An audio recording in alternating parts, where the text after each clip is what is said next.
over to Spain last March, having had the place for 9 years, a ranch for motocross and this. And I come over never expecting to get into animals in such a big way, although it shouldn't be surprising because back in England I've always had animals. But over in Spain, unfortunately, there's a high percentage of people that don't treat their animals right, and they abuse them, starve them. And it's difficult for me to drive by these animals. You know, they're on the side of the road and you can see they're starved. And so I have rescued about 7 now, sent them back to Britain, funded it all myself and everything. I'm not a charity, or I'm not a rescuer as such. I don't term myself as a rescuer. It's just I can't pass by if I see animals in need. I just can't do it.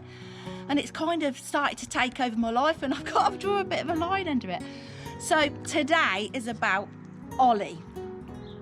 I saw Ollie. My stables for my horses are now here at Fortuna, Gimnasio de Fortuna, my friend's apartment, Fortuna. And Ollie was down the road, and he was just leant at the side of this guy's gate, and I thought, what's that dog doing? He's leant over at an angle, and then he's emaciated, he got this growth on his throat. He looked horrendous, and I thought, I can't have this. And my friend that lives here said, oh, that's my neighbour's dog. I thought, I can't believe it belongs to somebody. It just looked like something that had been abandoned. So I went and knocked on the guy's door and said to him, well, basically, give me that dog and I'll go and get it some veterinary care. Just give me the dog. So after a lot of discussions and him ringing a guy in Torrevieja that he said was the owner of the dog and he only kept it for him, I obtained the dog. So for the last 7 weeks I've been feeding Ollie and petting him because he wouldn't even let you near him to put a collar on. He was petrified.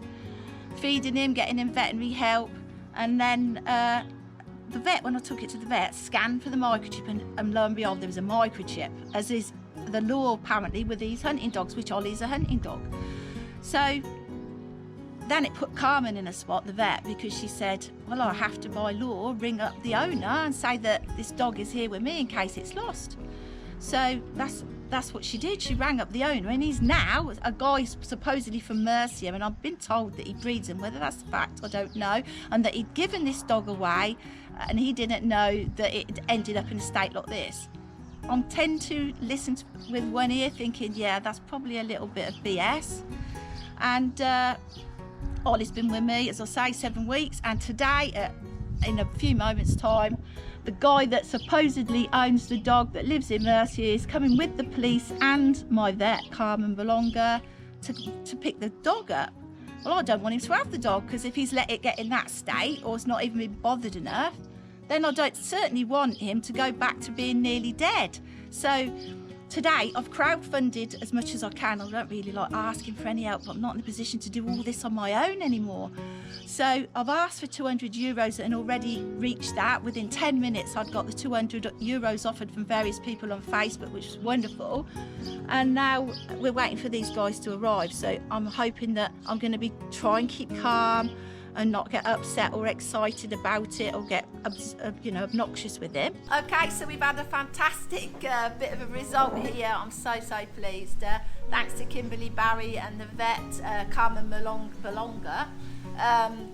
They've managed to persuade the gentleman that was registered owner of the dog to gift me the dog. How fantastic is that? I am so relieved. They sent in pictures of the dog being really poorly when we first got him, and the pictures of the dog now. What it ends up being that the guy had bred the dog and gifted the dog to a third party a year ago, and the poor dog has bounced around and been pushed from pillar to post and different people owning it, and hence he'd ended up in this bad position. So the guy that actually was the registered owner probably was a decent guy because he wanted what was best for the dog. So it's awesome. So Ollie now belongs to me, and I'm really excited, and he's going to send the paperwork over to Carmen now there. Big thanks to Kimberly Barry, who's excellent at translating, and she's done the job for me well, and for the vet Carmen for supporting me in this. Tomorrow for sure.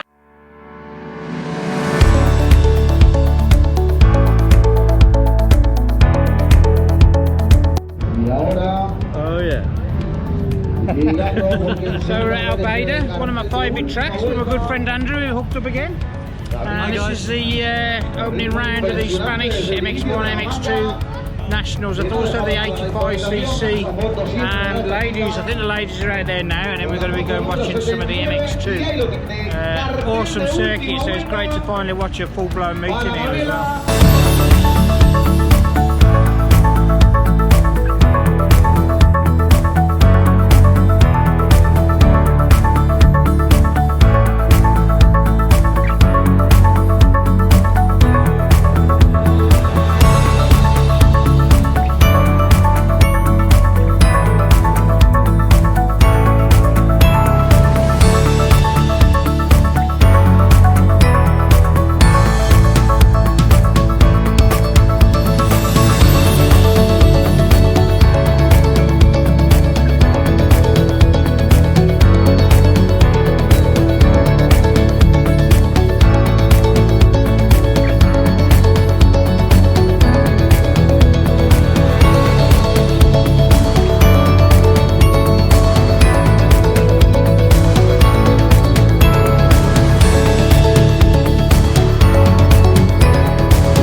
not really good start, but then later the first laps I made my way to the front, so it was good. Fantastic. I mean, when we saw your bike in Murphy at Sol Moto, Yeah. it was basic.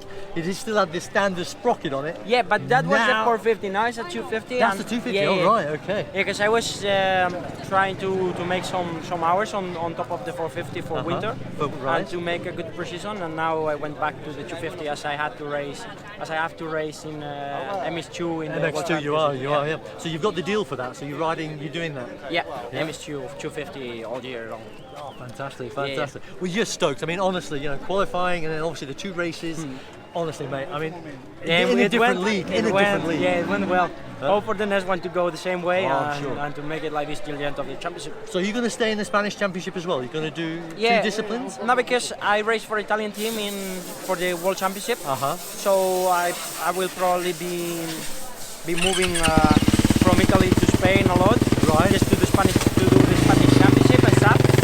And yeah, that's it. Like I from Spain, then I go back to Italy, and then I do my thing like this. Right. Unbelievable. I mean, what do you think of the track here? What do you think of this setup It is here? not bad, but it's a sketchy one. What? It is a sketchy one. Yeah. Some of these jumps. It's a bit sketchy. The bumps, the way the bumps go, and also the type of ground, yes, it's a very the dirt. it sticks, When it doesn't gets dry, it's a little bit slippery too. Also, Right. when you put water after it gets dry on top of it, it's like ski, like ice. Yeah, right. Yeah. Well, I saw you playing with your setup this morning. Yeah. Playing with your Suspension and your stuff. suspension, yeah. Getting the sack right. Yeah, that's it, that's I'm it. making it a little bit hard because in first moto it felt like when I opened the gas the rear suspension was going a little bit down. Right, it So then I made a little change to make it better. Well, it certainly made all the difference because it's After a winter's prep and you get a good result like this weekend, Yeah. how good is that for you mentally now going into the rest of the Well, it's actually good. It's been a long time since I don't race in Spain. The Spanish Championship. Well, last year I did 2 races, but I didn't do the World Championship. It was since 2015 or 16, I don't know. And now this year I came back to make the World Championship, and it actually feels good to know to be in front. As the World Championship, the level is higher, and it's a little bit more difficult. For the mind it's a little bit more tough. So sometimes to feel, to be leading. Even when the level is a little bit lower here in the Spanish Championship than in the World Championship, obviously, it feels good for the mind to lead and to make some laps conquer like in you're front. doing. To conquer like you're doing. I mean, Yeah. that's just awesome. I mean, your teammate, obviously, Iago Martinez. Yeah, he raced good too. He was racing He good. raced He good was too. racing good. I mean, Unluckily, he got a little bit he got penalized in the first moto, so he was Right. second and ended up finally 4 because of the Because of the something with a yellow flag or whatever. all right, okay. And second moto, he ended up second again, and I think it's good for the team. Very good for the team. It's really good. Well, it's And a big setup, isn't it? Yeah, and it was long time since the Yamahas weren't in front. Yeah. Well, last year I did 1 race and I ended up first in one of them.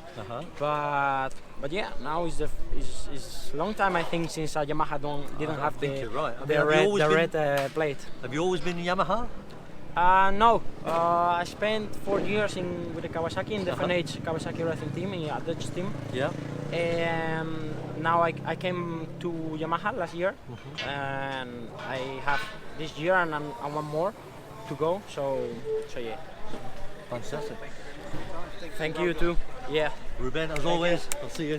Keep an eye on you, mate. Good to see you. Absolutely. So as I said, I'm with my friend Andrew, who we met out here ride practicing a couple of years ago, and we've hooked up here at the round 1 of the MX1, MX2 Spanish Championships. Andrew, this is your first Spanish Championship? It is. It's the first time I've been here, for a long time now, actually, since when we were here.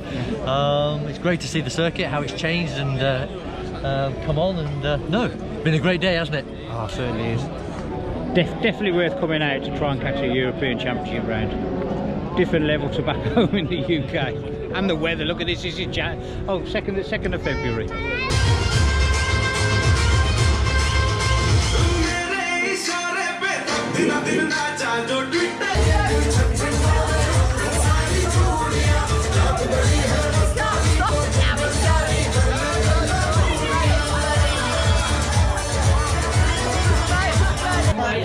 Just you. Excellent. Yeah, I want want to see your belly dancing though, seriously, I do want to see your belly.